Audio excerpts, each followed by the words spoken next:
So welcome back to the Leadership Espresso Podcast today, again with Jeff Allen from the UK. I'm so grateful, Jeff, that we're doing this small series about true leadership, creating the new normal in business. Great to have you on the show. Great to be here, Stefan. Yeah, let's jump right into it. Today, it's all about competition. My favorite subject, yes. Yeah, nice subject, right? And we all love competition. You know, we're brought up with competition. Sure. In Germany, you know, we always want to be the first, the best. We build the best car. We love competition. So what's so bad about competing? It brings out the best version of us, right? Yeah. It's really tough to talk about competition, especially to business people, because so many business people go, it's essential, it's important, you have to compete and all this. The big problem with competition is competition creates winners and losers. And you might be winning, but someone's got to be losing. And the whole idea about, you hear that phrase so often, win-win. And it's true, it's a great thing to aspire to. I mean, usually when people say, oh, it's a win-win, you know you're about to get shafted. But but anyway, it's a great thing to aspire to, win-win. But how can you be competitive and win-win? It's not going to happen. I mean, you win for most of the time and some of the time, but in the end, you split the world or your company or your family into winners and losers. And this goes not only in business, it goes all the way into relationships. Usually when a relationship is having the biggest fight, it's because someone's trying to make the other person the loser. And the loser just will do anything to get revenge on the winner. So what competition does is destroys relationships. And you cannot have success without relationships. So that's the bottom line when it comes to competition. Now, when I put myself into, someone working, at the big companies, I feel like being in this treadmill, where people tell me, next year, your budget needs to raise by 10%, or now in our case now, it's probably by minus 10% in cost, but it's always like, you got to be better. You got to raise the bar. You got to win. So what? I don't get it. If I'm that position, this is what I'm expected to do. So is there more than just one solution, or? Yeah, it's not a bad thing to keep, improving yourself, finding better ways, going for greater and greater goals to extend yourself further and further. But the truth is, you will achieve that much more easily through mutuality than you will through competition. When you get a team really working, I mean, it becomes unstoppable. It achieves amazing things. But you can't have that team and competition. You just need to take your pick about which one you're going to do. And equally, you don't want to push people. The extent to which you get your team and you push them, sooner or later, they will start pushing you back. And then you have the seesaw. What you need to do is motivate people. You need to get people to buy into your vision. You need to inspire people to join you, to have the same goals as you. And you do that through connection, through mutuality, through cooperation, and also being the best that you can be. I mean, that's so it's not about reducing your goals and saying, oh, well, we're not going to compete, so we're going to lie down here and not strive. Oh no, strive. Really go for it. Go to improve, but recognize the traps of competition. So I keep remembering that we always said competition is based on a belief of scarcity, right? Yeah. So that would mean that the way I perceive the world is there is not enough for everyone. Yeah. So if I combine that with what you're saying about connection, about thriving, about opening up, this would mean, and I combine it to what we said the other day about accountability, is I enlarge my realm, my field of vision of who I integrate, right? Yeah. So it's like, it's not, competition is kind of like you're scaling down on the possibilities, right? Yeah, absolutely. And you are relying on yourself, and the other thing is, like, half your energy in competition goes to kind of destroying the other competitor. So you're kind of wasting energy. I mean, what you do is, when you want to go for success, it's like all your energy goes for success. Success is, you don't achieve success through competition. You achieve success through mutuality. So I think many leaders are in that position. I guess I'm also, in some parts of my life or some stages, I'm trying to compete. But if I'm in that position, if I'm in that trap, let's call it trap, what are the steps getting out of there? Oh yeah, it's like you say. I mean, competition is so ingrained in us, and typically the most competitive people are the people that don't appear competitive.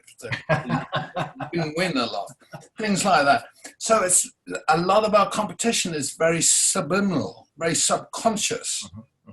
So what we need to do is start really consciously looking to support the people around us. And it's always that question: if something's not going well in your team or your company, it's like, what could I give here to change this? So it's from my giving, from my extending myself, that will make the difference. Now let's connect it back to our first episode, where we talked about, leadership is hearing the calls for help. Now, what we are claiming now here is that we say, if somebody fails in your team, he doesn't deliver the right quality, or not on time, or not on budget, our typical behavior is blaming. Say, okay, you're not good enough, so out of here, or you get a second chance. If you miss it, out of here. So what you're claiming is not blaming, but reintegrating, being accountable, and finding out the reasons how we can together solve it. Or absolutely. And in terms of competition, one of the acid tests of competition is, if someone around you is failing, it's because you've stopped giving to them and you've started competing with them. So if you want them not to fail, then quit your competition and start giving to them, start helping them, start extending yourself to them. And then they will flourish. They will achieve what they've set out to achieve. So what is it that I ask to give? If somebody fails on budget, on time, on quality, what is it? Oh, it could be many things, but essentially it all gets down to your support, that you really put your mind, yourself behind them, into, believing in them, into giving to them, in trusting them, all those things. It's like for you to get on their team, get on their side, get behind them. So wow, you're asking, you're asking quite a lot, because it's kind of paradoxic, in the traditional way, we would say, you failed, you didn't deliver, so you get punished. But we all know that this will just, replace one person, and then another one will fail. Yeah. So are you going to dismiss everyone from your team, or what? No, and that's what happens. And when you do that, when someone fails and you fire them, what happens is you increase the fear in the team. The fear becomes stronger, and then the people perform less, because now they're all fearful, because they go, who's next? Who's next? So actually, if you watch somebody fail in the team, that some sort of competition is running, So Absolutely. I put myself on his side and support him, Yeah. and kind of make it visible that we're all in one boat. Yeah. And, and you keep asking yourself, what could I give here that would change this whole thing? What could I do that would support this person? So basically what support does is heals competition. Right. Now, if I'm still if I find it hard to connect to that person, because I think, well, this is a loser and I'm a winner. And I don't want to connect with losers. Yeah. I want to be the star. Yeah. So what would help me find a different approach? What would help me realize that together there's more on offer for all of us? Yeah. Well, you're going to hate the answer to this one. I mean, it's basically, if you have an issue with losers, it simply means that once upon a time, you were a loser and you've never dealt with it. So you don't want to be a loser because you're saying, I'm never going to go back there, which means you always have to win, which means you're locked in a win-lose thing. But it is only a matter of time before you pick a fight that you will not win and you will go back to being a loser. So it's like the way through all this stuff is basically, getting back to the accountability, dealing with your own issues, and, getting to a place of really being able to connect with everybody. It's that, to start becoming that friend, that person that just makes all the difference. Now, friendship, I value friendship a lot. And I think some would ask the question, business and friendship, how would this tie together? Easily. The dynamics for leadership and the dynamics for friendship are the same. Let's explore this a little more. So what is it about friendship and leadership?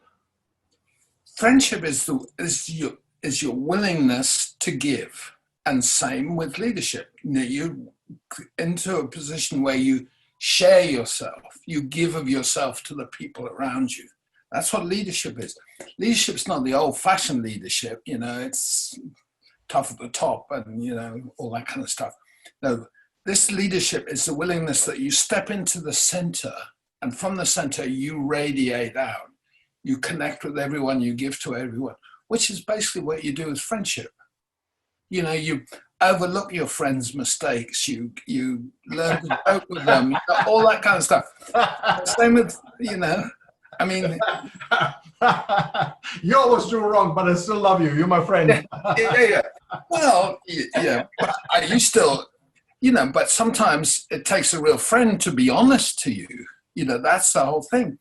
If you really see your mate screwing up, I mean, you're in the position to call them on it, because it's going to hurt them sooner or later, or they're going to get in trouble. So you as a friend need to step up. Same as leadership, step up.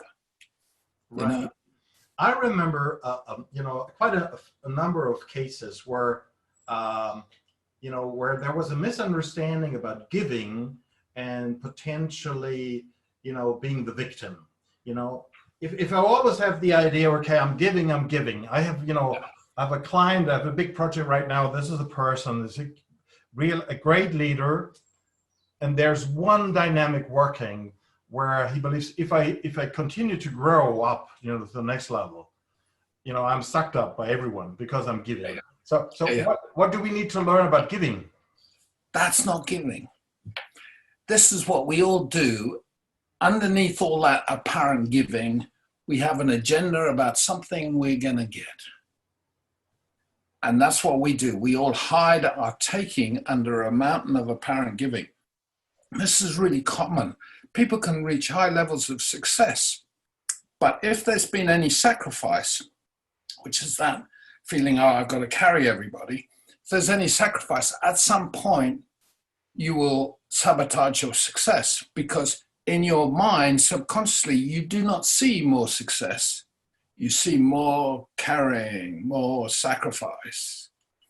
But you need to clean up your own act. You need to recognize you can only be a victim if you're trying to take something. So I need to create more awareness about my patterns, about, you know, the things that are not really on the surface level, but that will explain why I may have conflict, or why I feel like, you know, I'm sucked up, or I don't want to have more success, and then create, you know. So I think we have another topic here. We have conflict resolution for our next episode. That's true, and all the things you say.